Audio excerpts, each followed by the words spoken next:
الحمد للہ وحدہ والصلاة والسلام علی من لا نبی بعدہ اما بعد فاعوذ باللہ من الشیطان الرجیم بسم اللہ الرحمن الرحیم ان الذین قالوا ربنا اللہ ثم استقاموا تتنزل صدق اللہ العظیم۔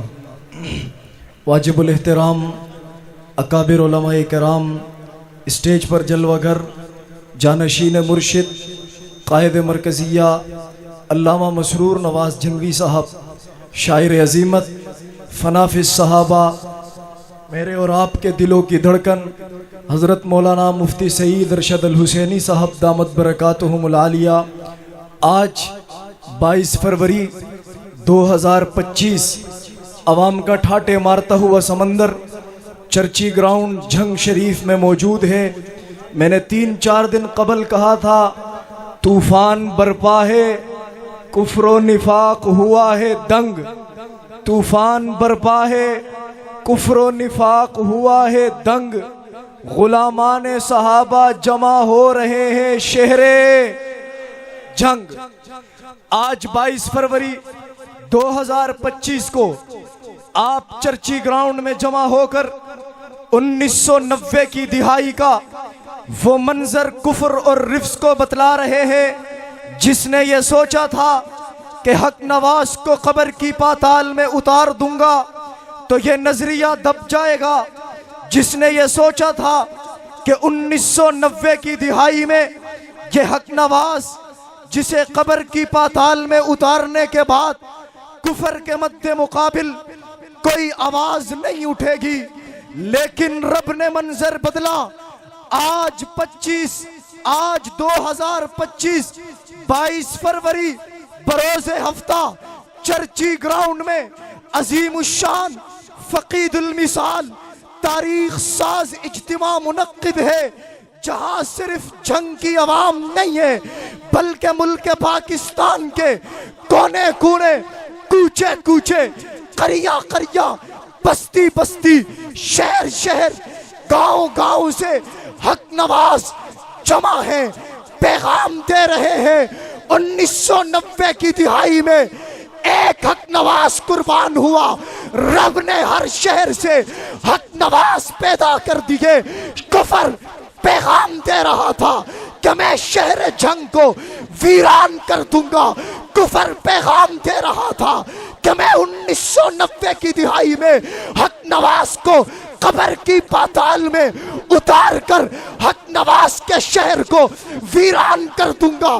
لیکن منظر بدلا، نگاہ بدلی، انداز بدلا، رعب بدلا، لہجہ بدلا۔ کفر نے تو یہ سازش کی، لیکن کچھ لوگوں نے اپنوں کے روپ میں بھی سازش کی، کرتے کرتے جنگ کو 22 فروری کے دن ویران کرنے کی کوشش کی۔ لیکن تمہیں سلام ہو، سلام ہو، سلام ہو، لاکھوں سلام ہو، کروڑوں سلام ہو۔ تمہارا راستہ نہیں بدلا، تمہاری آواز نہیں بدلی، تمہارا لہجہ نہیں بدلا، تمہاری سوچ نہیں بدلی۔ تم نے کفر کو بھی پیغام دے دیا، منافقت کو بھی پیغام دے دیا۔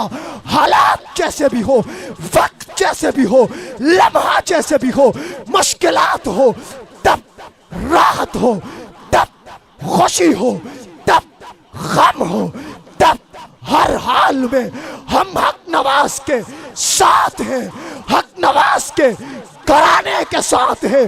کوئی کہا جاتا ہے، کوئی کہیں کی آوازیں لگاتا ہے، لگاتا رہے، ہماری آواز تو ایک ہوگی، ایک ہوگی۔ ہم جنگوی والے ہیں، ہم جنگوی والے ہیں، ہم جنگوی والے ہیں۔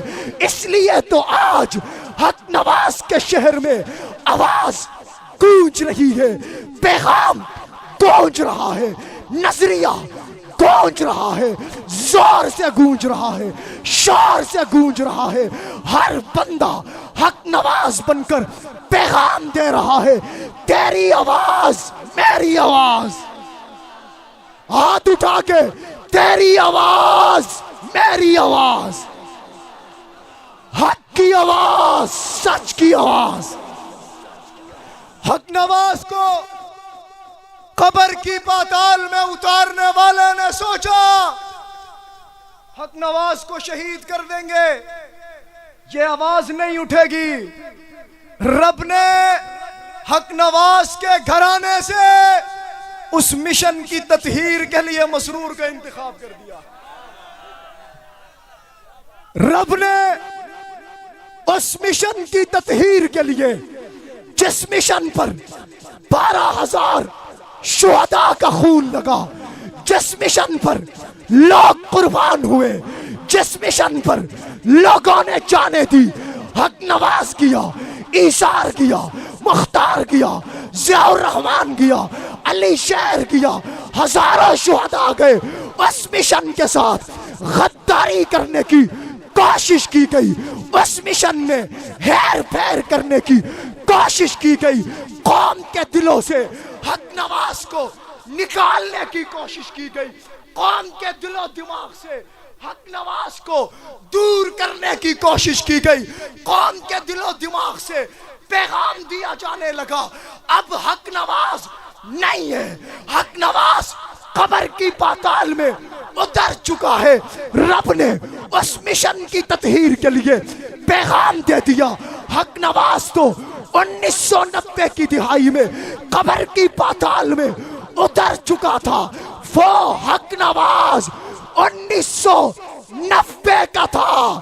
ادھر والے بھی آج 1990 والے حق نواز کو مانتے ہیں، لیکن تمہیں مبارک ہو، تم خوش قسمت ہو، تم 1990 والے حق نواز کے ساتھ بھی ہو، 2025 والے حق نواز کے ساتھ۔ ان کے پاس صرف 1990 والا حق نواز ہے، لیکن میرے پاس 1990 والا بھی ہے، 2025 والا بھی ہے۔ مشن کے ساتھ وفا کرو گے؟ ہاتھ اٹھا کے، پرچموں کو لہرا کے، پتہ چلے آج چرچی گراؤنڈ میں صرف حق نوازی بیٹے، پتہ چلے ہاتھوں کو اٹھا کے حق نواز کے ساتھ وفا کرو گے کہ نہیں کرو گے؟ تیری آواز میری آواز، تیری آواز میری آواز، حق کی آواز، سچ کی آواز۔ وآخر دعوانا